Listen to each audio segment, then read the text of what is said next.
Добро пожаловать в мой канал. Un acte grave, considéré totalement en dehors du cadre de la collaboration entre États frontaliers, les mots du ministre italien des Affaires étrangères donnent le ton des réactions. Dans la péninsule après un contrôle réalisé vendredi soir par les douaniers français dans un centre pour migrants situé dans la gare d'une commune piémontaise, Bardoneschia. L'ONG Rainbow 4 Africa, qui occupe depuis décembre ce même local de la gare pour accueillir des migrants en transit vers la France, s'est plainte d'une irruption des agents hexagonaux qui souhaitaient qu'un Nigérian y effectue un test urinaire. L'association a été rapidement soutenue par des responsables politiques locaux puis nationaux, indignés d'une possible ingérence française. Dans une ambiance frôlant le couac diplomatique, le ministre a convoqué samedi en fin d'après-midi l'ambassadeur de France à Rome, Christian Masset, pour demander des clarifications et le gouvernement français a dû fournir des explications. Vendredi soir, une équipe de la brigade ferroviaire des douanes françaises de Modane était en contrôle sur le TGV Paris-Milan. Indique un communiqué signé du ministre français de l'Action et des Comptes Publics, Gérald Darmanin, chargé des douanes. @douane-France ont procédé à un contrôle transfrontalier hier en gare de Bardoneschia dans les conditions prévues par l'accord de coopération franco-italien. Nous sommes à la disposition des autorités italiennes pour poursuivre cette coopération dans les meilleures conditions.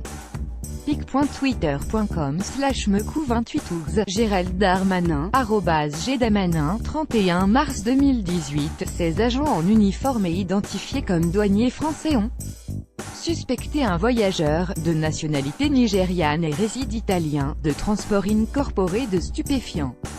En application de l'article 60 bis du Code des douanes, les agents ont demandé à la personne si elle consentait à un test urinaire de détection de stupéfiants, ce qu'elle a accepté par écrit à 19h15 peut-on y lire. Afin de réaliser ce contrôle dans des conditions de respect de la personne, les agents ont attendu l'arrivée du train pour utiliser le local attenant à la gare de Bardoneschia, mis à la disposition de la douane française en application des accords du Bureau à contrôle nationaux juxtaposés, BCNJ, de 1990, note le gouvernement, au lieu d'expulser des diplomates russes, ce local étant depuis quelques mois également mis à la disposition d'une association d'aide aux migrants, les agents ont sollicité la possibilité d'accéder aux sanitaires, ce qui leur a été accordé.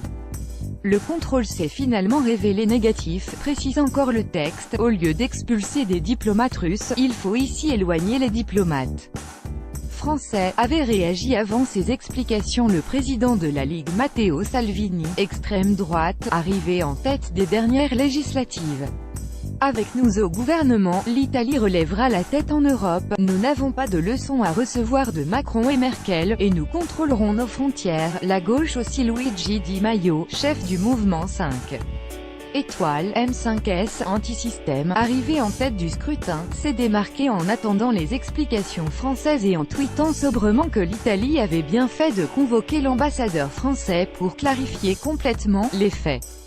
La gauche italienne n'était pas en reste dans le concert de critiques anti-françaises et souvent anti-européennes, dans un pays qui juge que ses partenaires n'accueillent pas assez de migrants arrivant sur ses côtes. Après l'Europe s'étonne de l'issue des élections en Italie, a lancé Enrico Letta, ancien chef du gouvernement italien. Erosione Polizia Francese. Poi in Europa si stupiscono delle sito elettorali in Italia, Enrico Letta, @Enrico Letta, 31 mars 2018. Ce n'est pas ainsi qu'on fait la nouvelle Europe, a fustigé Maurizio Martina, secrétaire par intérim du Parti démocrate italien, centre-gauche, encore techniquement au pouvoir, tandis que le parti d'extrême gauche le jugeait absolument insuffisante. La réponse française.